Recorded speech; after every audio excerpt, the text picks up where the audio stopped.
What the partnership did in its inception was imagine a bigger picture of how to take care of people.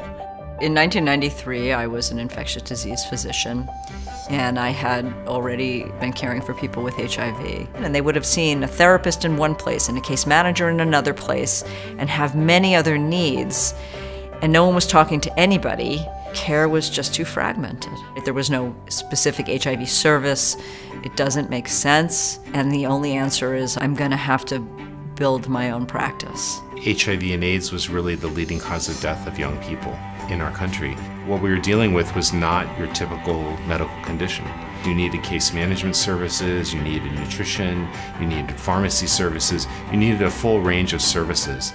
Marla Gold and Jim Wittek were instrumental in getting me here, and Dr. Michael Spence was a mentor to me. I think he was majorly ahead of his time. He introduced the concepts that this population, as we learn more, and the patients would be living longer, and we're going to have to help them with the issues with regarding longevity and their gynecologic care.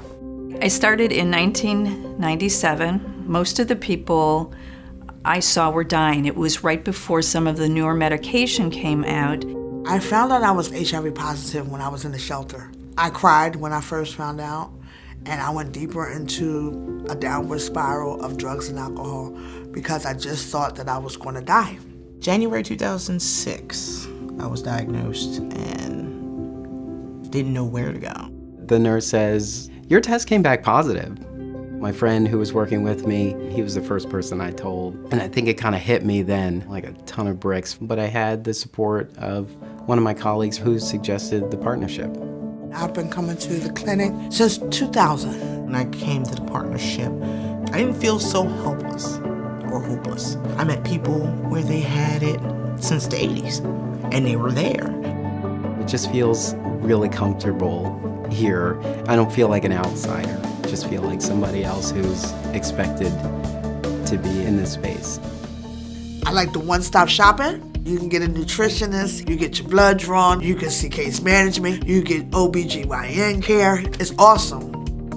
When I see a newly diagnosed patient now, it's very direct. This is an illness that if you stay engaged in medical care, you get on medication, you should live your normal lifespan. It's a totally different approach. I truly believe the medicine is relatively easy. What gets in the way are a lot of the social issues and the challenges that our patients face that are never addressed in the traditional model. So we meet and discuss our patients as a group. We understand the whole patient, and we address all of the issues that may get in the way of them being able to take care of themselves. This is a very unique population that need a lot of support and help. So we all work together, and at the end, that helps the patients to receive better medical care. And the beauty of this practice is that we are a collective. Somebody always has that patient's back. I can remember being in prison and having one of the doctors here call the prison to make sure I had my medication. I've never known anything like that. We see everybody, regardless of insurance or not. We are designed to serve the underserved.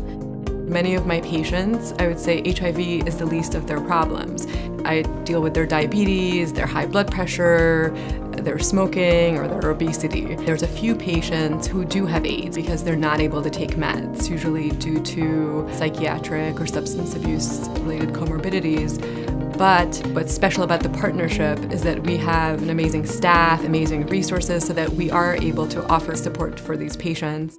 The partnership has an outreach team. Their role is to sort of connect the community to us and to educate the community about HIV. We have a campaign called I Know Do You, where we pair blood pressure screening with HIV testing, and also Hep C to educate the community about Hep C. I'm leading the U=U campaign here at the partnership. U=U means undetectable equals untransmittable. Studies have shown that if patients maintain an undetectable viral load for 6 months or longer and take their medication every day, there's no risk of transmission. It was like my story. I had a baby while HIV positive. I was in a relationship while HIV positive, and he was negative, my daughter's negative, my son's negative. I definitely felt like the brakes were slammed on once I found out I was positive. The undetectable status allowed the car to go again. It was a big weight taken off me, and I was like, wow, I can still do these things, and I'll still be around to help, and I'll still be able to see my kids grow. All of the care that I've ever received here from the time I first stepped in the door up until today has helped me tremendously. They have aided me with becoming a woman with respect again. Instead of that prostitute on the street that I was, they have helped me gain access to my children when before I just left them to the wayside because of my drugs and alcohol. They have even encouraged me to finish my education and go on and get a bachelor's degree. We learn a lot from our patients, from the front desk, the first person they see in the day, to a conversation when a person is having their labs drawn. Everybody has a different close relationship with that patient that makes them feel very comfortable and safe here. The partnership has changed my life because of the unconditional love that they give you here. They have become my family members. This is what partnership is all about, one big happy family. Many times we're able to make a difference. As a team, as a family, we can offer that support, and I think that's what's special about the partnership. What's common amongst all of us, from the front desk through the physicians, there's a dedication to caring for this population.